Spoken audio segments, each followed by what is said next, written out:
მადლობა რომ იღებთ გადაცემაში მონაწილეობას. მე მინდა ნავალნის მკვლელობაზე გკითხოთ, თქვენი აზრით მიუნხენის საერთაშორისო კონფერენციის გახსნის დღეს რუსეთის პრეზიდენტის ეს გზავნილი არის თუ არა ერთმანეთთან კავშირში უსაფრთხოების კონფერენციაზე მსოფლიო ლიდერები და მათ შორის ნავალნის ცოლი შეიკრიბნენ გლობალურ უსაფრთხოებაზე სამსჯელოდ და ამ დროს მოხდა ეს ფაქტი. ეს დამთხევაა თქვენი აზრით თუ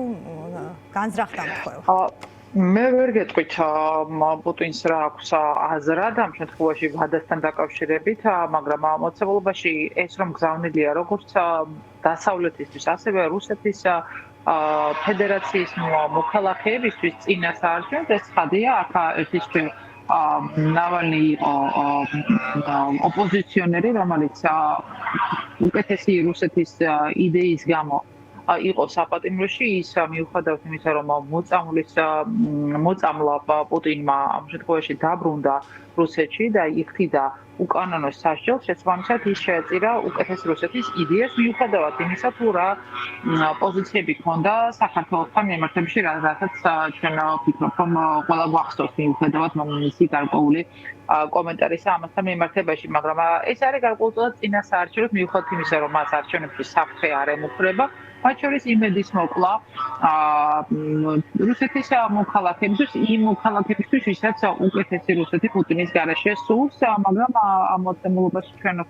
კიდევ ერთხელ დასავლეთთან მიმართებაში ვფიქრობ, ეს გზავნილია. იმ დასავლეთთან, რომელსაც კრემლი უპირისპირდებოდა ჯერ საქართველოში და შემდგომ უკრაინაში, რომ ის იქნება დაუნდობელი. მაგრამ ამ მოცემულობაში ჩვენ ყველა თანხდება, რომ ეს არის პუტინის სისუსტის გამოვლინება, როდესაც პატიმრობაში მყოფ ასე ვთქვათ ოპოზიციონერს ამ ფორმით უსწორდება და ეს კიდევ ერთხელ აჩვენებს სისუსტის გამოვლინება და არა ძალის დემონსტრირება?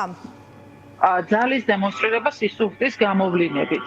მაშინ როდესაც პატიმრის ეშინია ვლადიმერ პუტინს და ის ამ ზომებზე არის წამსვლელი და რა თქმა უნდა ბუნებრივია პუტინი არის პასუხისმგებელი ნავალნის ციკლში, მიუხედავად იმისა, რომ არ ვიცით ახლა კონკრეტულად რა მიიმსახურებლა, მაგრამ მოცემულობაში როდესაც ნავალნი იყო ერთის რომ მოწამლული, შემდგომ ის მძიმე ერთი წელი რასაც ის საპატიმროში როგორ მოპრობასაც მთელი დასავლეთი ხედავდა და მოცემულობაში მისი სიკვდილი, რა თქმა უნდა, პატიმარ ნავალნის სიკვდილი არის პუტინის ხელებზე, ისევე როგორც არაერთი ადამიანის როგორც რუსეთში, ასევე ჩვენი მოქალაქეს. მე შეგახსენებთ მათ შორის გერმანიაში მოკლულ საქართველოს მოქალაქეს, როდესაც პუტინმა ბოლო ინტერვიუში მათ შორის ისაუბრა მისი მკვლელის გათავისუფლებაზე და გაცვლის სურვილზე, რომ ის იყო გმირი, რომელმაც მოკლა საქართველოს მოქალაქე და მისი შეკვეთილი მკვლელობების ისტორიები არის უამრავი, იქნებოდა ჟურნალისტები, იქნებოდა ეს მათ შორის პოლიტიკოსები, მათ შორის ახლა სკრიპალების სკანდალი ბრიტანეთში, ნავიჩუკის მოწამვლის არაერთი კვალი, პოლონიუმის და ასე შემდეგ, სხვადასხვა მომწვავ ნივთიერებები აქტიურად გამოიყენება კრემლის მხრიდან მოწინააღმდეგეების თავიდან მოსაშორებლად, მაგრამ ამ მოცემულობაში ვფიქრობ, რომ დასავლეთს მოუწევს კიდევ უფრო კაცრი რეაქცია კონდეს იმ მოცემულთან დაკავშირებით, რასაც ახორციელებს ვლადიმერ პუტინი და თანამედროვე კრემლი დღეს ის კლავს როგორც ქვეყნის შიგნით, ასევე ქვეყნის გარეთ და ვფიქრობ, რომ ეს კიდევ ერთხელ არის შიშის და სისუსტის გამოვლინება ამ მოცემულობაში და დავეთანხმებით თქვენ წინა გამომსვლელს, რომ ერთადერთი ცვლილების შესაძლებლობა რუსეთში არის თვითონ შიგნიდან, რასაც ქონდა კიდეც ადგილი აქამდე თამარ პუტინის შიგნიდან მოხდა მისი გამოწევა და ელცინის ჩანაცვლება და ამ მოცემულობაში ის თავიდან იშორებს ყველა ოპონენტს თუნდაც საპატიმროში მყოფს, იმიტომ რომ ეს არის მან იცის, რომ იმ შემთხვევაში თუ რუსეთი საბოლოოდ მარცხდება და ის ამ გზაზე დგას, გარდაუვალი არის პუტინის შეცვლა იმ ფორმებით, რა ფორმებითაც ეს კრემლში ამას მიცოვლები არიან. მე მინდა გკითხოთ გამოხმაურებებზე, თითქმის ყველა სახელმწიფოს ლიდერი გამოეხმაურა ამ ფაქტს. ცხადია, რომ ყველა პასუხისმგებლობას პუტინს აკისრებს. და საქართველოს მხრიდან გამოხმაურება არის მხოლოდ დეპუტატების დონეზე და ისიც ასე ვთქვათ, შეიძლება ითქვას რბილი, მაგალითად ადამიანის უფლებების უხეში დარღვევის ფაქტი უწოდა მიხეილ სარჯველაძემ, რომ არის სამწუხაროდ მძიმე შემთხვევა ამ თვალსაზრისითაც მათ შორის და პარლამენტის თავმჯდომარე, რომელიც ამბობს, რომ ამაზე კომენტარი მას ვერ ექნება. აი, არის ხოლმე თემები, ან ამბები, რაც რუსეთიდან მოდის, რაც შესაძლოა ოფიციალური უწყებების მხრიდან უშუალოდ პასუხს არ ითხოვდეს, ან პროვოკაციაზე წაგებად შეიძლება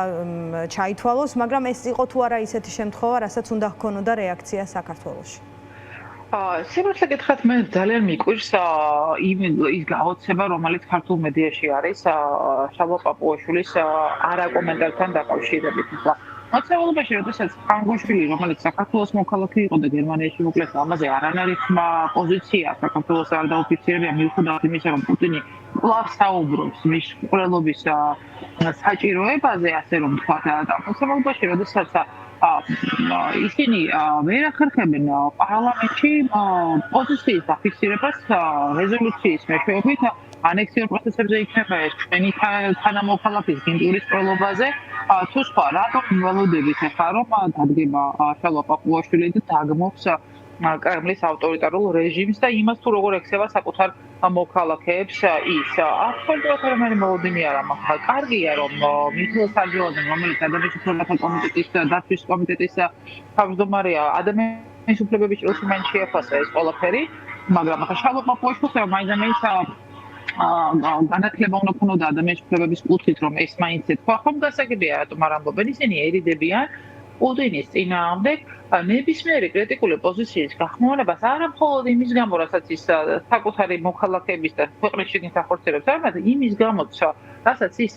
საქართველოს მოქალაქეების წინააღმდეგ ჩადის და ის ოკუპაცია და ანექსიის პროცესი, რომელიც მიმდინარეობს, ამაზე თქვენ ხედავთ, რომ ტონალობა არის იმდენად შერბილებული, რომ თუ ოპოზიციამ და მედიამ არ მოითხოვა პასუხები, ისინი ამ კომენტარს არც კი აკეთებენ. შესაბამისად, აბსოლუტურად გასაგები მოცემულობაა და ნამდვილად არ მიყვირს. აქ ერთ-ერთი მთავარი მოცემულობა არის ის, რომ ეს ხელისუფლება უნდა შეიცვალოს 24-ის არჩევნების გზით და ძალიან კარგია მოცემულობაში, როდესაც ირაკლი ღარიბაშვილი 3 წლის მანძილზე მეხანის კონფერენციაზე გადიოდა ისე როგორც ფორუმებზე და არ იმჩნევდა პრეზიდენტ ზელენსკის, ეს რომ პრეზიდენტმა ზურაბიშვილმა ხელი ჩამოართვა და გარკვეული კონტაქტი მაინც შედგენ და მთელი მსოფლიო როდესაც ლაპარაკობს რომ რუსეთმა ომი დაიწყო ჯერ საქართველოში და ამ ომის გაგრძელება შემდგომ უკრაინაში შეუძლებელია რომ ლიდერების კომუნიკაცია და ლიდერების ერთმანეთის მხარდაჭერა არ იყოს და ვფიქრობ რომ აი ეს არის სწორი მიუხედავად იმ არსებული რეალობისა რომელიც ხალხმოასმობამ შექმნა და ყველა ჩვენი გასაკეთებელი უნდა გავაკეთოთ იმის რომ ღირსება დაუბრუნდეს ქვეყანას და მათ შორის ტერიტორიული სუვერენიტეტის საკითხი რომელიც რუსეთის მხრიდან არის მორღვეული ამაზე მიმდინარეობდეს აქტიური ამიტომ ლაპარაკი არამედ მუშაობა დიდი მადლობა მადლობა თევნა კუბარდიას პარლამენტის წევრი იყო ჩვენთან ხაზზე მე მას დავემშვიდობები